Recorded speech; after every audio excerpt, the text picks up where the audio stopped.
Yes.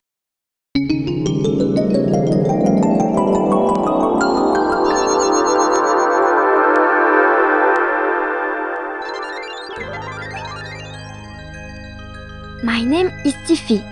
I am here to help you through the world of magical tales.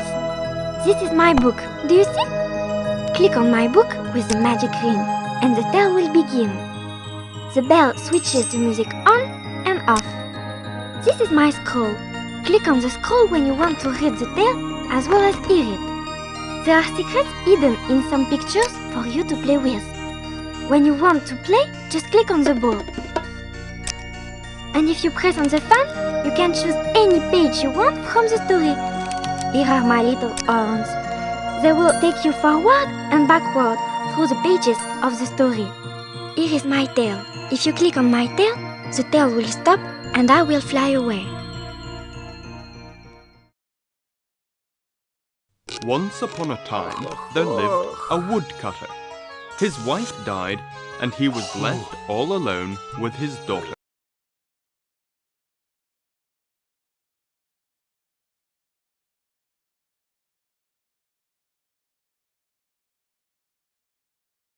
Once upon a time, there lived a In a castle not far away lived a prince.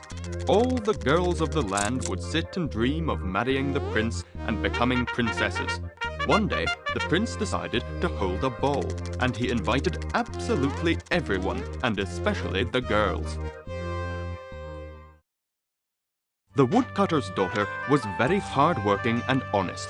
She would get up early and work till dark, and there was always so much to do because her stepsisters were very lazy. She was known to all as Cindrla because, after doing all her work around the house, she would sit in the corner next to the hearth on the box where the cinders from the fire were put. The sisters had woken up late, as usual, and were sitting in their room, discussing which dress to wear to the ball. Well, I'm going to wear my rose-colored dress, I think. The prince will simply fall head over heels in love with me. Just you wait! When he sees me in my blue dress, he won't even give you a second glance. The stepmother was also sitting in her room, doing what she liked doing best, counting money and complaining about her health. Money for this, money for that, it's an outrage. How much can one ball cost? At last, the evening arrived, and the stepmother and her daughters were getting ready to set off for the royal palace. Poor Cindrla implored her to let her have just one peek at the ball and the prince, but they just laughed at her. This was all seen by a kind fairy who decided to help Cindrla. Cindrla went back into the house in tears. Oh, what wouldn't I give to go to the ball? Then a miracle took place, and the good fairy appeared. But you shall go to the ball, Cinderella. She turned a rat into a coachman, and Cinderella's old dress into a wonderful ball gown. Instead of her wooden clogs, in her hands appeared two beautiful glass slippers. But remember, you must be home before the clock strikes 12. For at the 12th stroke, everything will be turned back. The prince, who had become supremely bored with the ball, was talking with his old friend, the sergeant of the palace guard. Suddenly, they heard the tinkle of silver bells, and a magnificent coach went past. I shall just go and have a look at the new arrival. The prince looked, as the most beautiful girl he had ever seen stepped out of the coach. She must be a princess from a nearby kingdom. The prince never once left Cinderella's side the entire evening.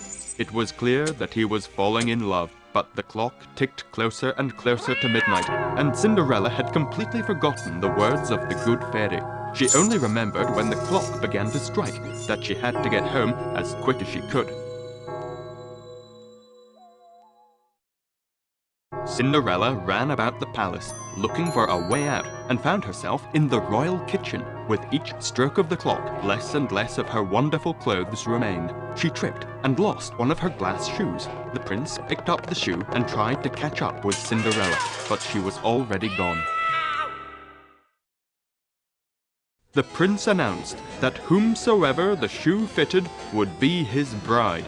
A crowd of girls arrived, pushing and shoving to try on the shoe. The stepmother was in the midst of it with her daughters. It will fit. I'm sure it will if I just push.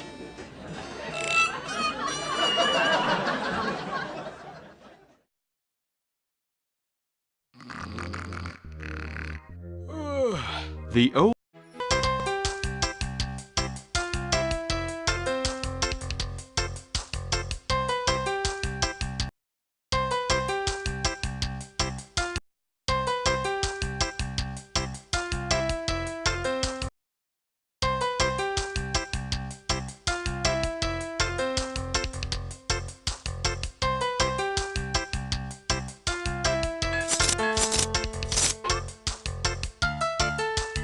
The woodcutter's daughter was very hard-working and